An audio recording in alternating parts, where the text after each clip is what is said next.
Modais, estudo de caso, transporte de soja. Para começar, vamos fazer um pequeno resumo sobre o que são modais.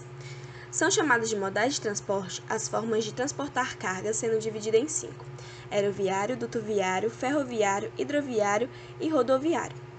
O modal de transporte aeroviário é o transporte realizado por aeronaves.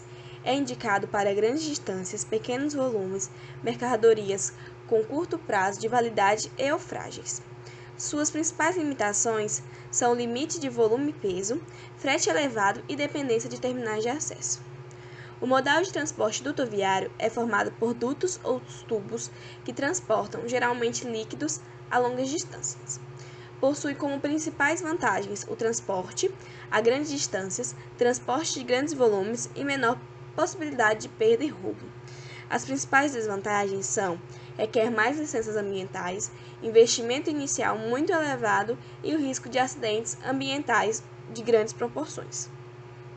O modal de transporte ferroviário é conduzido por trens que andam sobre linhas de ferro. Como vantagens se destacam o transporte de grandes cargas, baixo risco de acidente e alta eficiência energética. Como desvantagens se destacam a falta de infraestrutura, o seu sucateamento e que necessita de outros modais para que o produto chegue até o destino final. Modal de transporte hidroviário é o que se dá através da água, podendo ser por mar, rios e lagos. Tem como vantagens o transporte de grandes cargas por longa distância e o baixo custo. Suas desvantagens estão na demora e na necessidade de rotas apropriadas. Modal de transporte rodoviário é aquele que utiliza automóveis que transportam as mercadorias por ruas, estradas e rodovias. Suas vantagens estão na flexibilidade de trajeto, aumentando a rapidez de entrega e poder transportar qualquer carga. Suas desvantagens são o perigo de roubo e a dependência do ritmo de trânsito, podendo demorar a entrega, além de ser o que mais polui.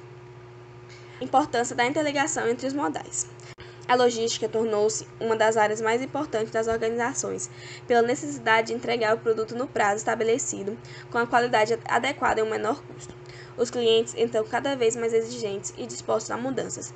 Para isso, a utilização e escolha dos modais de transporte corretos são necessários para ser mais competitivo no mercado. E a interligação entre os modais otimizam o custo, distância, prazos, modais no Tocantins. O modal aeroviário será composto pelo Terminal de Logística de Carga, TECA, do Aeroporto Brigadeiro Elias Rodrigues, que irá operar com uma movimentação de carga nacional, com a possibilidade de expandir as operações para importação e exportação. A previsão de investimento é de 3,5 milhões para a construção de uma área de armazenamento de cargas de 500 metros quadrados, além do espaço para instalações administrativas. Ao todo, o Terminal de Cargas Aeroporto de Palmas contará com mais de 1.400 metros quadrados de área, com espaço para movimentação e recebimento de cargas, docagem, pátio externo, guarda-valores, área de entrega e liberação de mercadorias.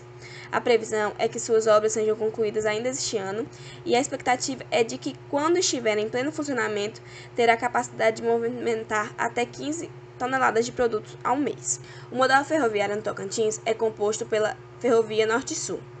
Conta com 6 plataformas multimodais da FNS: Arlianópolis, Araguaína, Colinas, Guaraí, Palmas e Gurupi. Cada pátio já está dividido em lotes e muitos deles já tiveram licitações abertas. Empresas nacionais e multinacionais estão instaladas nesses pátios e geram emprego e renda para a região. O modal hidroviário é composto pelo Ecoporto de Praia Norte e pela Hidrovia Araguaia-Tocantins. O Ecoporto de Praia Norte é uma das mais importantes empreendimentos para a infraestrutura logística do Tocantins e de integração nas regiões Centro-Oeste, Norte e Sudeste.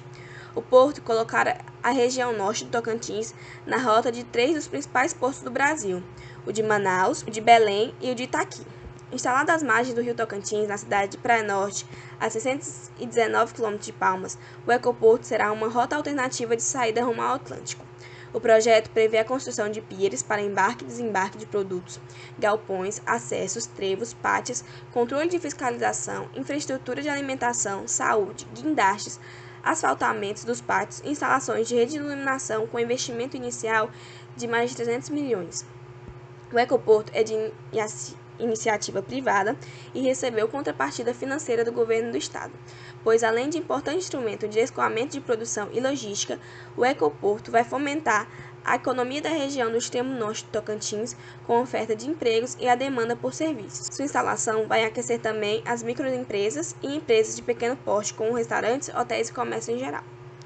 O projeto da hidrovia Araguaia-Tocantins tem como objetivo de programar a navegação comercial da bacia do rio Tocantins-Araguaia, em trechos já navegáveis durante boa parte do ano. A hidrovia faz parte de um projeto maior que pretende oferecer flexibilidade para a navegação no interior do Brasil, ao promover a integração entre as bacias do Paraguai, Tocantins e Amazonas por meio dos rios Araguaia, Tocantins, São Francisco, Paraná, Guaporé e Madeira. A hidrovia está sendo preparada para ser navegada nos seguintes trechos: no Rio das Mortes, desde a cidade mato-grossense de Nova Chavantina até a confluência deste rio com o Araguaia, numa extensão de 580 quilômetros. No Rio Araguaia, desde a cidade goiana de Aruanã até a cidade tocantinense de Xambeuá, numa extensão de 1.230 km. No Rio Tocantins, desde a cidade tocantinense de Miracema do Tocantins até o porto a ser construído no município maranhense Porto Franco. O modal rodoviário é constituído principalmente pela BR-153, que é um importante corredor para transporte de cargas. É uma das vias de acesso ao norte do Brasil, além de ligar Goiás e o Distrito Federal. As rodovias pavimentadas e em bom estado de conservação são dos meios que favorecem o crescimento econômico da região e promovem o desenvolvimento econômico e social do Tocantins. São quase 7.000 quilômetros de estrada pavimentadas que interligam os municípios tocantinenses às principais rodovias federais e assim como todas as regiões do Brasil. Bom, a problemática proposta foi: com o crescimento da área de produção agrícola do Mato Piba, há necessidade de transporte de carga de grãos para exportação. Para tal, é preciso interligar os modais rodoviários, ferroviários e hidroviários. Neste contexto, apresente em forma de vídeo um resumo dos modais existentes e simule o transporte da soja colhida este mês para a China, saindo de Porto Nacional até um porto no Brasil da sua escolha. Justifique a escolha deste porto. Bom, a simulação de transporte da carga proposta foi feita com saída de Porto Nacional, do Terminal Integrador de Porto Nacional, através da Ferrovia Norte-Sul, passando pela Estrada de Ferro dos Carajás, terminando no Terminal Portuário de São Luís. Vamos falar um pouco sobre esses. Bom, o terminal de Porto Nacional é localizado em Porto Nacional, próximo à capital do Tocantins. É responsável por viabilizar o escoamento da produção de soja e milho da nova fronteira agrícola e das principais áreas de produção agrícola do país pelo porto de Itaqui, Maranhão, utilizando a Ferrovia Norte-Sul. Seus principais produtos são soja e milho. A estrutura do terminal compõe armazém com capacidade para 60.000 toneladas, 3 tombadores, atenderá a um volume de 2,6 milhões de toneladas de grão por ano, com descarga de 40 caminhões por hora, com o carregamento de um trem de 8 vagões realizado em 4,5 horas. Logo após saída do terminal de Porto Nacional, ele transitará pela Ferrovia Norte-Sul, que contém 720 km de extensão, e o trecho encontra-se em operação pela subconcessionária Ferrovia Norte-Sul, atualmente controlada pela VLI.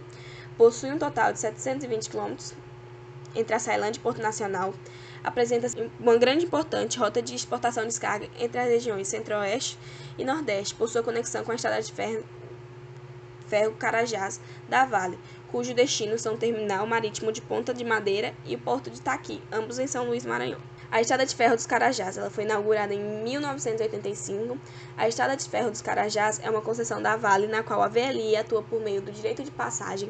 Conta com 15.000 vagões e 254 locomotivas que transportam minério de ferro, ferro-gusa, manganês, cobre, combustíveis, carvões e outros. Conexões. Com 892 km de extensão, passa pelos estados Pará, Maranhão e integra-se a Ferrovia Norte-Sul, formado pelo corredor Centro-Norte da VLI. O final da nossa carga vai ser o Terminal Portuário de São Luís, TPSL. Ele é localizado na capital maranhense, é operacionalizado no Porto de Itaqui e possui vantagens competitivas devido à sua localização estratégica, próxima da rota com a Europa e os Estados Unidos. Os principais produtos são soja, milho, gusa, farelo e manganês. Ele conta com a estrutura de um pier de atracação com 280 metros de comprimento e profundidade de 18 metros. 5 silos e 2 armazéns de estocagens de grãos com capacidade estatística de 255 mil toneladas. Contém 3 pátios de ferro gusa com capacidade estatística de 140 mil toneladas. Tem uma descarga ferroviária de grãos e ferro gusa e descarga rodoviária de grãos. A justificativa para a utilização do terminal portuário de São Luís é porque este tem caminho direto com o terminal integrador de Porto Nacional através da Estrada de Ferro dos Carajás e Ferrovia de Norte e Sul, nesse caso facilitando o transporte, com rapidez na entrega e redução de custos. Bom, foi isso nosso trabalho. Muito obrigada pela atenção.